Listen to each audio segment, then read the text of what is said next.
খুব আশা করি যে ভবিষ্যতে এমন একটি সময় আসবে যখন বাংলাদেশের জামাত অপ্রাসঙ্গিক হয়ে যাবে।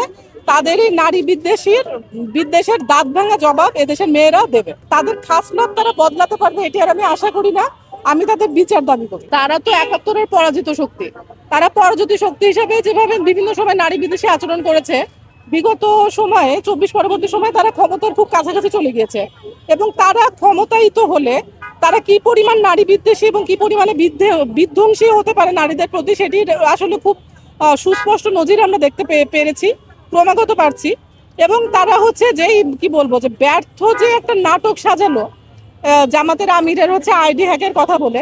আপনি যদি দেখেন যে একজন তৃণমূলের যে জামাত কর্মী, তার মানসিকতা এবং একজন প্রতিষ্ঠিত যে জামাত কর্মী, তারাও আসলে নারীদের প্রতি মানসিকতায় খুব বেশি হচ্ছে কি বলবো যে খুব বেশি পার্থক্য নাই।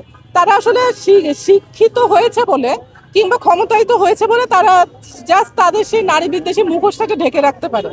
এটি আসলে অত্যন্ত ন্যাক্কারজনক, এটিকে ধিক্কার জানাই। এবং আমি আসলে তাদের খাসলত তারা বদলাতে পারবে এটি আর আমি আশা করি না। আমি তাদের বিচার দাবি করি। আমি আসলে মনে করি যে তাদের সেই নৈতিক বৈধতায় নেই। এবং আমার মনে হয় যে মেয়েরা যদি আরেকটু সাহস নিয়ে এগিয়ে আসতে পারে, তাহলে আসলে কি বলবো যে একটা নারী বিদ্বেষী দল তাদের ব্যাপারে কি বলছে সেটি আসলে তাদের গায়েই লাগবে না, তারা সেটি কেয়ার করবে না। এবং আমি খুব মানে খুব আশা করি যে ভবিষ্যতে এমন একটি সময় আসবে যখন বাংলাদেশের জামাত অপ্রাসঙ্গিক হয়ে যাবে।